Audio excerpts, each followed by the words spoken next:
everybody. Oh, Dan. Welcome, everyone, to the Next Best Picture podcast, where we are talking with the star of Dangerous Animals, Jai Courtney. Jai, thank you so much for joining us today. What's up?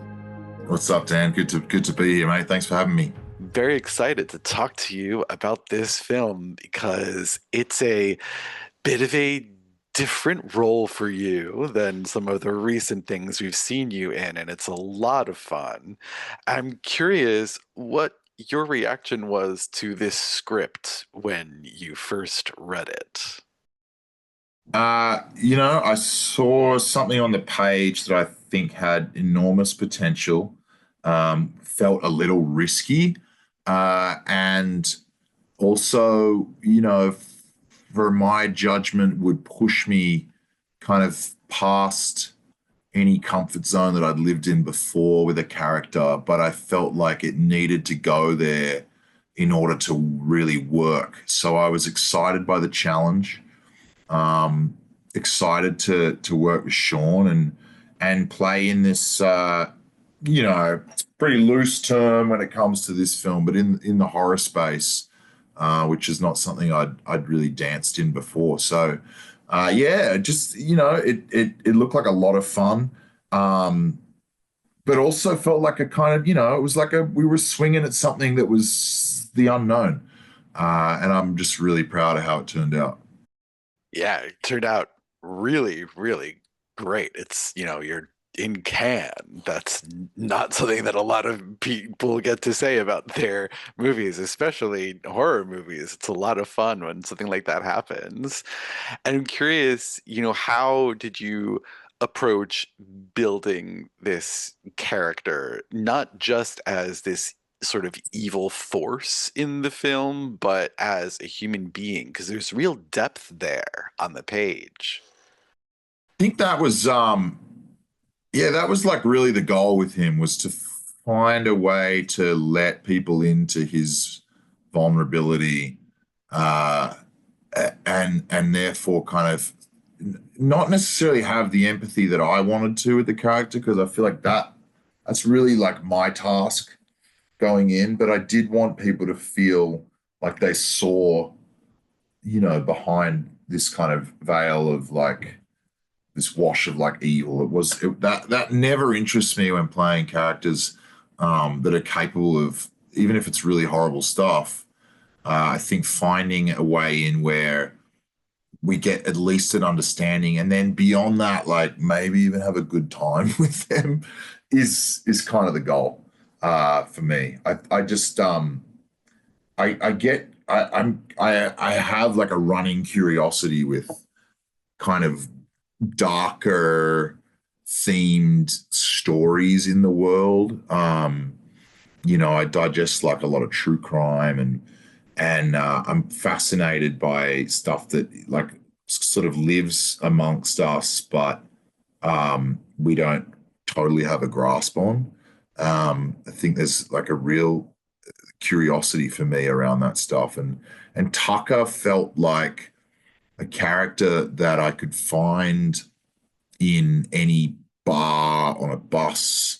He could be driving your taxi. He could be ripping tickets at the cinema, and he's that chatty dude, working backstage at the like it I was drawing on these kind of, crumbs of like interactions I'd had with people over the years, and kind of building something in my mind that felt really familiar. And I think when you do that, then you can start to just stretch it into the space where things get a little harder to understand. But it was like, yeah, man, he's a wounded child, he's a kid with a unhealed trauma, and you just stem from there.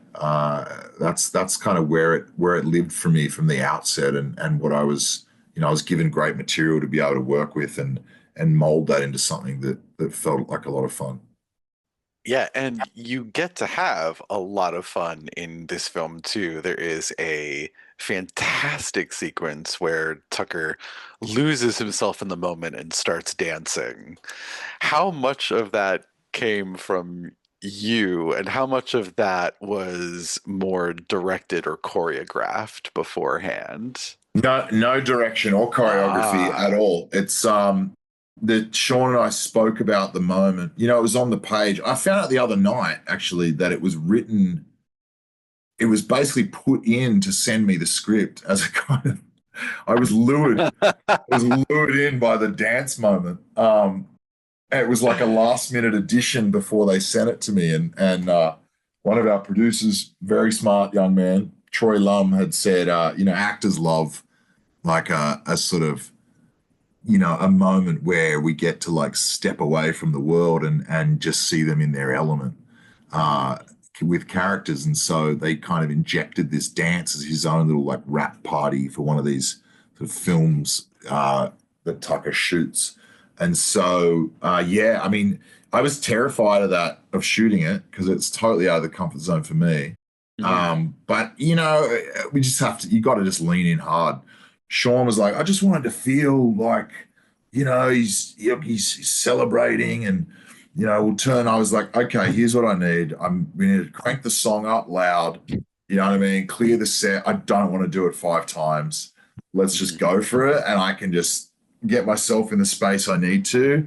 And we just did. It's totally improvised. I had no idea what was coming next. And we did it twice. It was me, Shelley, our DP with the handheld. And that was it. What you see is what you get. So you're not much of a dancer when you're going out to the clubs, I take it, then. I've You never might been know. I've never been much of a dance guy to the clubs. I mean, I'm not like the grump sitting in the corner either, but it's never one of those things that like I've just like lent into. It's not like a very I'm never like, well, let's go out dancing. I don't know. I'm like, sure, if I have enough to drink, I'll definitely like have a bit of a Yeah. boogie. But it's not anything anyone needs to see, that's for sure. Well, it's something that we get to see in this, and it's a You sure lot do. of fun. Yeah, and you mentioned it was just you and the DP on set. I'm curious, your Tucker films his fun in this movie. What was it sort of like being a cinematographer of sorts for those scenes? And was that actually you, like the videos that we see, was that actually something that you filmed, or did they do that separately? No, they do it separately. The cameras operated, they did work, and I am like using them when you see me using them. But I think I feel like the footage is like plugged in. I could be wrong. Fuck. I mean, I hate to don't quote me on that because I can't remember what technique they sort of employed to get that right. But obviously, yeah, I mean you're dealing with different lighting setups and obviously, if they left it up to me to nail something that winds up in the final picture, you'd probably be, you know, probably killing yourself in the end. But it was yeah, those cameras operated. They're bloody, let me tell you, the battery life on those things was, I don't know how we were doing it in the 90s, but like you get like 15 minutes before that thing would Yeah. die, and then it's got to stop, and you're just pretending to press the button for the next 3 hours while that shit charges up again. So, home movies back in the day obviously weren't you weren't just No. rolling tape all day long. No, not at all. And when you were filming those scenes, were you actually watching the girls getting attacked by these sharks, or was it more, okay, now this is what you're seeing when you look Yeah, over it's a bit here? of both. I Yeah. mean, look, the getting in the water and getting thrust around on the rigs that we had to in order to make that look real is not fun, and it's it's quite a delicate stunt to perform. There's quite a few people involved to get all that thrusting happening, and so obviously when the camera's looking in the other direction, it's unnecessary to torture anyone and put them through that. But that's filmmaking in general.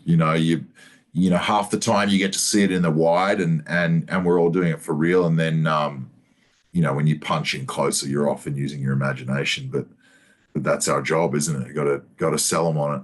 Indeed you do. And I'm curious, how did you tap into Tucker's sadism while also staying sane yourself while shooting this kind of material? I think you just, I mean, it wasn't that tricky, weirdly. I mean, I just have an understanding for him. Um, and then you've just got to find the right temperature to pitch things at where it doesn't feel kind of eggy and like overdone.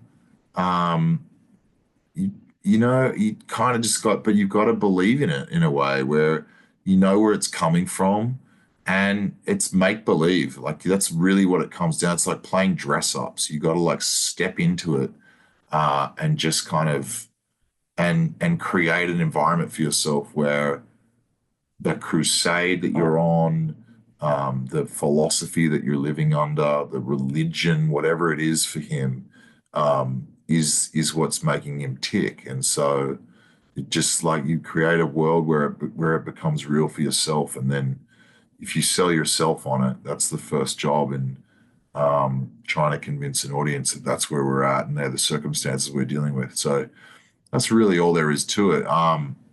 But in saying that, man, the environment that we're shooting under, like, it doesn't need any help being like freaky or detached or kind of like scary. And in fact, we would hit our limits sometimes. There's a moment in the film where Heather, this character of Heather, is strung up in the harness, and amazing young actor Ella Newton played her, and like we're shooting out on open water, the middle of the night.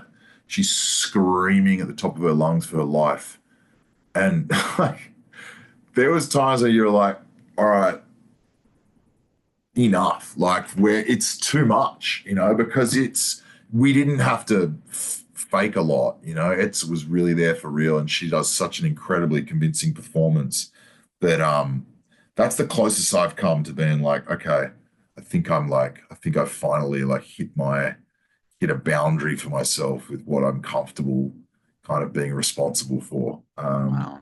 And I've done some weird shit on screen, so yeah. That's true. Well, that's saying something for this movie then.